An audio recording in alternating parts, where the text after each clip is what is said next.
नमस्कार दोस्तों, स्वागत है हमारे यूट्यूब चैनल समृद्धि में। दोस्तों, आज मैं आप लोग को पूजा पाठ से जुड़ी हुई कोई ऐसी बात नहीं बताऊंगी कि जो कि पूजा पाठ में आप लोग को ये करना है, ये करने से आप लोग का ये समस्या का समाधान हो जाएगा। यदि सब कुछ करके आप लोग थक चुके हैं और आपके घर में आर्थिक तंगी फिर भी बनी हुई है, तो आज मैं आप लोग से पूजा पाठ से परे हुए कोई ऐसी समस्या का समाधान बताऊंगी कि जिसको आप लोग पीरियड में, सूतक में, पातक में हर समय कर सकते हैं। बस आप लोगों को ये चीज़ रेगुलर करना है और रोज़ करना है ये अपने जीवन में। देखिए दोस्तों, बहुत सारे लोगों के घर तो नौकरी चाकरी ही नहीं होती है, तो उनके घर आर्थिक तंगी होती है। बहुत सारे लोगों के पास ग्रह दोष के कारण आर्थिक तंगी होती है। बहुत लोगों के पास लोग पैसा आता है और महीने जाते जाते समाप्त हो जाता है, किसी न किसी के आगे हाथ फैलाना पड़ता है। बहुत लोग इतने खर्चीले होते हैं कि उनको हाथ फैलाना पड़ता है, लेकिन बहुत लोग आर्थिक तंगी की वजह से, बीमारी की वजह से लोगों के आगे हाथ फैलाते हैं। इतना ज़्यादा कर्ज बढ़ जाता है कि हर महीना वही समस्या रहने के कारण कर्ज से भी लोग दब जाते हैं। तमाम तरह की बीमारियां सिर में उत्पन्न हो जाती हैं, घर में क्लेश बढ़ने लगता है। ऐसे ऐसे रिश्ते होते हैं घर में कि जिनको लोग संभालना चाहते हैं फिर भी टूटने लगते हैं। कभी कभी ऐसे ग्रह दोष घर में लग जाते हैं कि भाई बहन आपस में एक दूसरे को देखना तक पसंद नहीं करते हैं। भाई भाई में नहीं पड़ती है, माँ बेटी में नहीं पड़ती है, माँ बेटे में नहीं पड़ता है। तो ऐसे सब यदि आप लोगों के घर में समस्या है तो आज का वीडियो बहुत आप लोगों के लिए इम्पॉर्टेंट है।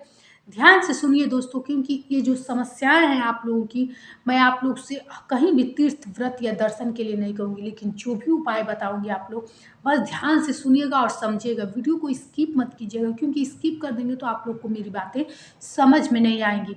और उपाय किए बिना कोई भी समस्या का समाधान नहीं होता है। जब कोई भी विपत्ति आप लोग को जकड़ लेती है तो ऐसे में आप लोग यदि धैर्यपूर्वक इस समस्या को समाधान के लिए अगर ये उपाय आप लोग करेंगे तो निश्चित रूप से आपके घर में आर्थिक तंगी दूर हो जाएगी। आर्थिक तंगी क्या होती है दोस्तों? जैसे कभी कभी क्या होता है कि करोड़ों कमाने वाले भी के चेहरे पर खुशी नहीं रहती है, हतोत्साहित रहता है। ज़िंदगी में इतनी कठिनाइयाँ रहती हैं, कोई भी कार्य करने आप चाहेंगे, उसमें इतनी मतलब जकड़न आएगी कि आपका मन उदास हो जाएगा। ये सब समस्याएँ होती हैं ग्रह दोष के कारण। घर में यदि कोई किया कराया हो, कोई आपके घर में कुछ कर दिया हो या फिर किसी सदस्य पे कर दिया है जिसको आपकी बात ना अच्छा लगता, आपके बाल बच्चे ही हैं, कोई ऐसा बच्चा आपका है जिसको आपकी बातें नहीं अच्छी लग के किसी दूसरे की लगे, तो ये सब घर का विनाश का कारण होता है। ये सब विनाश के लक्षण हैं। अगर आपके घर में ऐसी कोई भी समस्या हो, आर्थिक समस्या से जुड़ी हुई कोई भी ऐसी समस्या हो जिससे आपका घर विघटनकारी हो रहा है, आपका घर टूट रहा है, आपका घर नश्वर दिखाई दे रहा है, तो आप लोग इस समस्या को समाधान के लिए ये उपाय जरूर कीजिएगा। दोस्तों, आप लोग से एक छोटी रिक्वेस्ट है, यदि वीडियो हमारी आप लोग को थोड़ी भी अच्छी लगती है तो एक लाइक कर दिया कीजिए, क्योंकि आपकी हम प्रत्येक समस्या को सुन करके और सोचते हैं कि शीघ्र समाधान उसका हम कर दें। तो आज का बेहद आप लोगों के लिए ज़रूरी ये वीडियो है, तो ध्यान से सुनिए कि मैं आप लोग से क्या बताना चाहती हूँ और किस विषय पे है। तो आर्थिक तंगी पर आप लोग की जो भी कर्ज है उन सब से मुक्ति के लिए ये समस्या के समाधान को मैं बता रही हूँ। बहुत सारे लोग मेरे यहाँ आते हैं, कहते हैं कि मेरी ये समस्या है, बरकत नहीं हो रही है, नौकरी मिलती है छूट जाती है, नौकरी करते भी हैं तो वो पेमेंट नहीं मिलता है, रुका रहता है या फिर से नहीं देते हैं तब तक नौकरी छूट जाती है। ये सभी समस्याएं, व्यापार होता है, लोगों को सारी सामानें दुकान में भरी रहती हैं, लेकिन लोग आते हैं देख कर चले जाते हैं, कोई आमदनी नहीं होती है। तो ऐसे में आप लोग सबसे पहले चीज़ ये कीजिए, किसी भी मंगलवार से शुरू कीजिए। आप लोग सूतक है, घर में पातक है, पीरियड है, कोई भी चीज़ है, आप लोग ये चीज़ कर सकते हैं जो आज मैं आप लोगों को बताने जा रही हूँ। किसी भी मंगलवार को हरा मूंग अपनी मुट्ठी से 2 मुट्ठी भिगोकर रात में रख दीजिए और सुबह जब आप लोग उठिए, कोई नहाना धोना सफाई शुद्धि कुछ नहीं करनी है, तो आप लोग अपने हाथों से ले जा करके गौ माता को ये खिला दीजिए। कहा जाता है कि गौ माता में 33 करोड़ देवी देवता का निवास होता है। ऐसे में यदि आप लोग गौ माता को ये हरी मूंग बुधवार के दिन खिलाते हैं तो आपके घर में जैसी भी जुड़ी हुई आपके घर में आर्थिक तंगी हो, तमाम समस्याएं उससे उत्पन्न होती हैं। आर्थिक तंगी, कर्ज हो आप लोग के घर, कर्ज इतना बढ़ गया है कि आप लोगों को कुछ इस जीवन में अच्छा नहीं लगता है। कभी कभी इतने हतोत्साहित होते हैं कि आत्महत्या तक करने की मन में कोशिश आती है।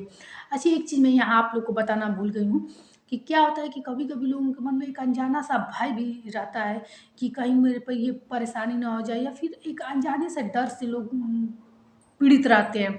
तमाम मन में उनके डर समाया रहता है। ये सब निगेटिवता घर में जब नकारात्मक शक्ति का ज़्यादा बढ़ावा हो जाता है तो ये सब होता है।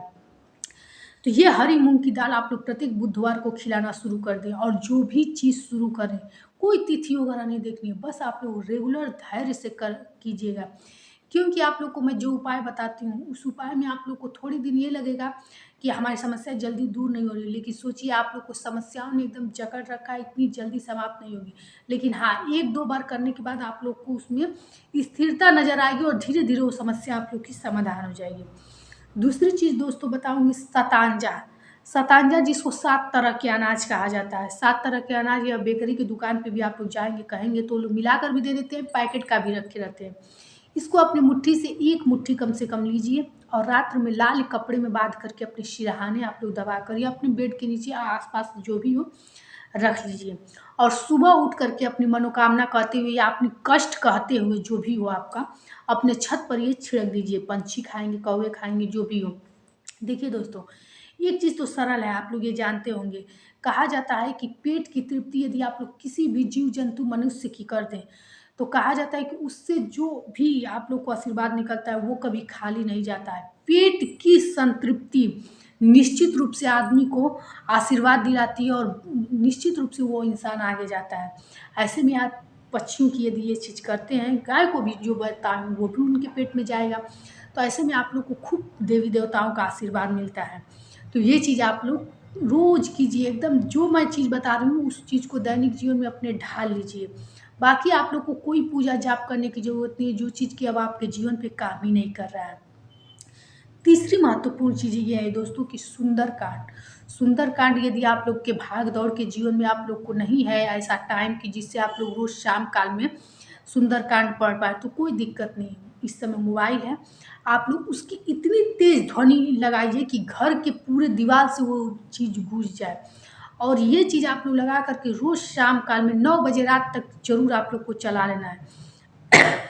सुबह भी चला सकते हैं, लेकिन शाम काल में ही ये ज़्यादा चीज़ें, क्योंकि शाम काल में जब गोधूली बेला की बात कहा जाता है कि सारी जो निगेटिव शक्तियाँ होती हैं जागृत होती हैं, और जब ये चीज़ आप लोग चलाएँगे तो ज़रूर निगेटिव शक्तियाँ घर में हलचल करेंगी। तो हो सकता है आपके घर में उस समय क्लेश बढ़ जाए, लोगों का आपसी विवाद बढ़ जाए, तो ऐसे में आप लोग को परेशान नहीं होना है। इसके बाद से जब वो चीज़ें समाप्त होंगी तो आपको विश्वास नहीं होगा कि आपके घर के जो लोग बाहर भागते थे, बाहर के लोगों को पसंद करते थे, वो आपस में प्रेम विश्वास के साथ कैसे रह रहे हैं। देखिए दोस्तों, कहा जाता है कि सुंदरकांड में ही लिखा है कि जहाँ सुमति तहाँ संपत्ति नाना, जहाँ कुमति तहाँ विपत्ति निदाना। जहाँ सुमति आएगी वहाँ लक्ष्मी अपने आप ही आ जाएंगी। तो ये चीज़ आप लोग को डेली करना है, और इसमें कोई भी आप लोग को ना शुद्धि की ज़रूरत है, ना कोई भी ऐसी आप लोग को नहाने धोने पूजा पाठ की ज़रूरत है। कोई भी उठा करके मोबाइल में आप लोग चला करके और ये चीज़ छोड़ सकते हैं। चौथी चीज़ आप लोग को ये बताना चाहूँगी दोस्तों कि आप लोग लक्ष्मी के श्री सूक्तम का पाठ जानते होंगे।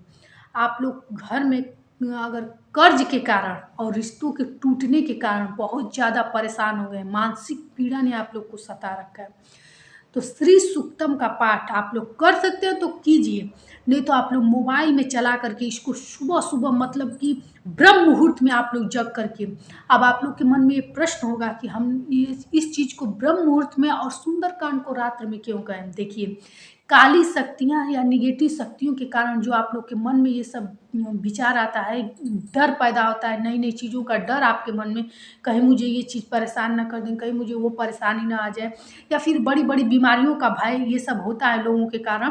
तो ये सब चीज़ों को दूर करने के लिए सुंदरकांड कहा जाता है कि जब नेगेटिव शक्तियाँ गोधूली बेला के बाद जागृत होती हैं, उन चीज़ों को ख़त्म करने की, समाप्त करने की सुंदरकांड में शक्ति होती है। वैसे तो आप लोग जानते ही होंगे कि भूत प्रेत सब कुछ भागते हैं हनुमान जी के नाम से, इसीलिए उसको संध्या काल के बाद शुरू करना है। और ब्रह्म मुहूर्त में जबकि पृथ्वी लोक पे भगवान विचरण करने के लिए आते हैं, लक्ष्मी माता विचरण के लिए आती हैं। ऐसे में उस समय यदि भगवान की पूजा पाठ आराधना किया जाता है तो उस घर में ज़्यादा तेज से वो शक्ति खींची आती हैं। तो ऐसे में यदि इस वक्त आप लोग श्री सूक्तम का पाठ अपने घर में चलाएंगे तो आपके घर में जो भी समस्या आर्थिक तंगी की होगी, कर्ज की होगी, वो निश्चित रूप से समाप्त होकर के आपके घर में सुख समृद्धि वैभव बनेगा। दोस्तों ये जो भी चीज़ें मैं आप लोगों को बताई हूँ, कोई इसमें ना तिथि देखना है ना दिन देखना है। आप लोग बेझिझक किसी भी दिन से शुरू कीजिए। बस एक चीज़ आप लोग को इसमें करना है, धैर्यपूर्वक इन कार्यों को डेली अपने जीवन में करना है। निश्चित रूप से आप लोग स्वयं, हमारा वीडियो यहीं है, कुछ ही दिन के अंदर अपने जीवन में बदलाव देखेंगे और आपकी जो भी आमदनी होगी उसमें बढ़ोतरी तो होगी, और आपको कर्ज लेने की जो स्थिति होती है कि 4 ही काम रहता है, उसी में आप लोग को कर्ज लेने की स्थिति बन जाती है, वो चीज़ आपके जीवन से समाप्त हो जाएगी। बढ़ोतरी के साथ-साथ आप लोग की कर्ज, कितना भी बड़ा कर्ज हो, समाप्त भी होगा और आपकी उन्नति भी होगी। दोस्तों ये वीडियो आप लोग को कैसी लगी है? समृद्धि आप लोग की हर छोटी-मोटी बातों को समझती है, और हमारे यहाँ लोग जो ऑफ़लाइन भी ऐसे आते हैं और समस्या अपनी बताते हैं, मैं शीघ्र समाप्त करने की कोशिश करती हूँ। आपकी समस्या कोई हो तो कमेंट बॉक्स में लिख करके पूछिए, मैं शीघ्र समाप्त करने की कोशिश भी करूँगी, और आपके हर प्रश्नों पे विचार करके मैं शीघ्र उसका रिप्लाई भी देने की कोशिश करती हूँ। फिर मिलेंगे एक ऐसी नई वीडियो के साथ। जय श्री राम।